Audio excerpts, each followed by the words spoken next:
है 13 reported speech. Now today we will do our topic reported speech.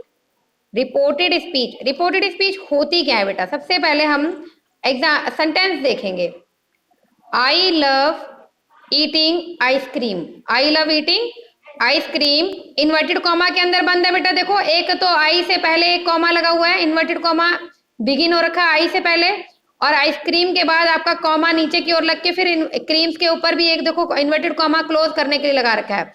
तो it means ये जो आपका आई लव ईटिंग आइसक्रीम है ये आपका इन्वर्टेड कॉमा के अंदर क्लोज हो रखा है, ठीक है।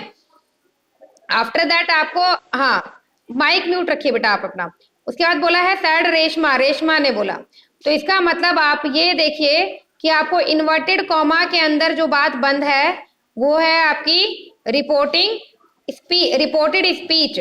और बोला किसने? सैड रेशमा, रेशमा ने। तो ये आपकी डायरेक्ट स्पीच है। इट मीन्स रेशमा ने ये बात जो है वो डायरेक्टली बोल दी है कि आई लव ईटिंग आइसक्रीम।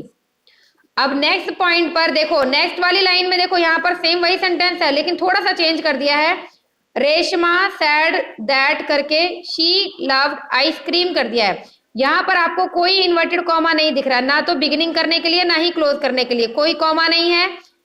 ऊपर की लाइन में देखो आपको यहाँ पर कॉमा भी दिख रहा है और इन्वर्टेड कॉमा भी दिख रहा है। इन्वर्टेड कॉमा बिगिन और इन्वर्टेड कॉमा ये देखो यहाँ पर इन्वर्टेड कॉमा बिगिन हो रखा है और यहाँ पर इन्वर्टेड कॉमा क्लोज हो रखा है। यहाँ पर आपको कॉमा भी दिख रहा है लेकिन ये जो नेक्स्ट लाइन है जिसमें चेंज किया है इसमें आपको ना तो कोई कॉमा दिख रहा है ना कोई इन्वर्टेड कॉमा दिख रहा है। तो इट मीन्स ये आपकी इनडायरेक्ट स्पीच है। कौन सी स्पीच है? ये आपकी इनडायरेक्ट स्पीच है। नेक्स्ट पॉइंट पर आपका आ जाता है, यहाँ पर नेक्स्ट पॉइंट पर आपका आ जाता है कि आई लव, देखो नेक्स्ट पॉइंट पर I love eating ice cream said Reshma to Naveen. अब यहाँ पर ओनली रेशमा ने सैड किया था बट यहाँ पर रेशमा ने किससे बोला? नवीन से बोला। अब यहाँ पर भी देखो आपको इन्वर्टेड कॉमा बिगिन है, I love eating ice cream comma inverted comma close said Reshma to Naveen. रेशमा ने नवीन से कहा। ये डायरेक्ट स्पीच है आपकी। लेकिन जब इसको इनडायरेक्ट बनाया तो इसमें आपका कोई कॉमा नहीं है, कोई इन्वर्टेड कॉमा बिगिन और कोई इन्वर्टेड कॉमा क्लोज नहीं है आपका। तो इट मीन्स ये आपका इनडायरेक्ट स्पीच है। अब यहाँ पर हम समझते हैं कि इनडायरेक्ट स्पीच और डायरेक्ट स्पीच में फर्क क्या होता है।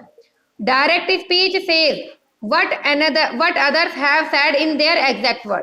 डायरेक्ट स्पीच वो होती है जो किसी ने बोली है एकदम डायरेक्ट एग्जैक्ट वर्ड और वो इन्वर्टेड कॉमा के अंदर यूज होती है, मतलब इन्वर्टेड कॉमा के अंदर बंद होती है। देखो बोल रखे हैं यहाँ पे inverted commas are used in direct speech.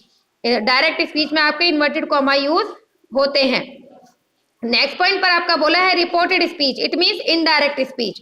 Indirect speech क्या होती है? Says what other have already said. अब देखो डायरेक्ट और इनडायरेक्ट का फर्क जो है हम बेटा ऐसे समझेंगे। अगर मैंने कोई बात आपसे डायरेक्ट बोली कि आज मैं इसको मान just like for an example लेते हैं कि मैं ये कहती हूँ कि आज मैं कल मैं स्कूल नहीं आऊंगी, तो मैंने आपसे डायरेक्टली बोला कि कल मैं स्कूल नहीं आऊंगी। लेकिन अगर आप मेरी ही बात को अपनी दूसरी टीचर से बोलते हैं कि वो वाली मैडम ने बोला है कि वो कल नहीं आएंगी, तो आपने मेरी बात को इनडायरेक्टली बोला ना कि मैंने तो वो मैसेज तो आपको कन्वे किया था लेकिन आपने मेरी मैसेज को किसी अदर बंदे को पीपल को जो है वो कन्वे किया। तो ये हमारा इनडायरेक्ट हो जाएगा, ठीक है।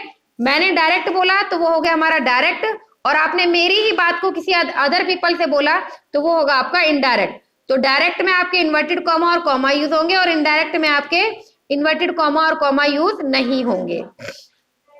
यहाँ पर बोला है इन रिपोर्टेड स्पीच में और इनडायरेक्ट स्पीच में when we mention the person or persons to whom the word are spoken we using reporting verb said और told।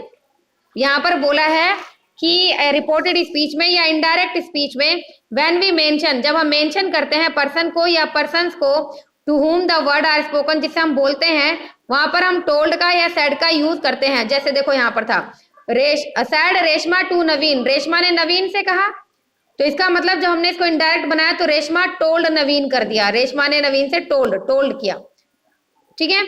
अब यहाँ पर है changing in verb tenses. Verb tenses को कैसे चेंज करते हैं? डायरेक्ट, अगर डायरेक्ट से आपको इनडायरेक्ट बनाना है तो रूल ये कहता है कि अगर डायरेक्ट स्पीच में आपको सिंपल प्रेजेंट टेंस दे रखा है, इट मीन्स अगर आपको फर्स्ट फॉर्म दे रखा है प्लस में एस या ईएस दे रखा है या फिर डू और डज दे रखे हैं, क्या दे रखे हैं?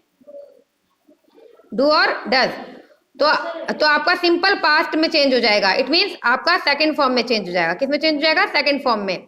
देखो जैसे यहाँ पर दे रखा है my brother likes cooking sad, अब यहाँ पे कॉमा दे रखा है, inverted comma begin, inverted comma close, sad lucky Lucy, sorry my brother likes cooking, मेरे ब्रदर को कुकिंग अच्छी लगती है, सैड लूसी, लूसी ने कहा, लूसी ने डायरेक्टली बोल दिया।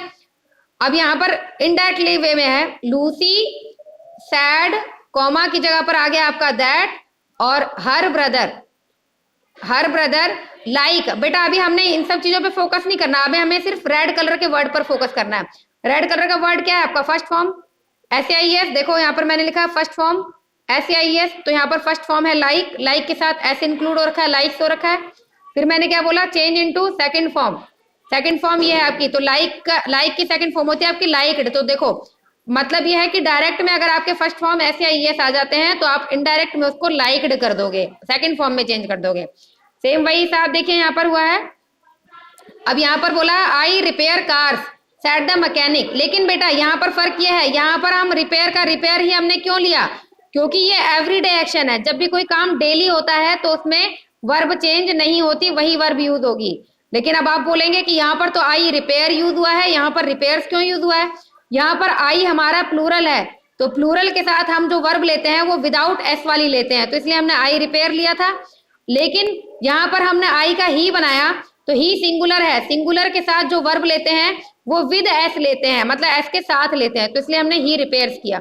लेकिन टेंस हमारा वही है, वर्ब की फर्स्ट फॉर्म SAIS, या तो वर्ब की फर्स्ट फॉर्म लेना या फिर SAIS लेना। देखिए यहाँ पे वर्ब की फर्स्ट फॉर्म है, यहाँ पर SAIS इंक्लूड हो गया, टेंस तो एक ही है, तो इट मीन्स एवरी एक्शन, अगर मतलब एवरी डे का एक्शन है, डेली का हैबिचुअल है, आदत है डेली करने की, तो टेंस चेंज नहीं होगा, अदरवाइज आपका first form change into second form हो जाएगी।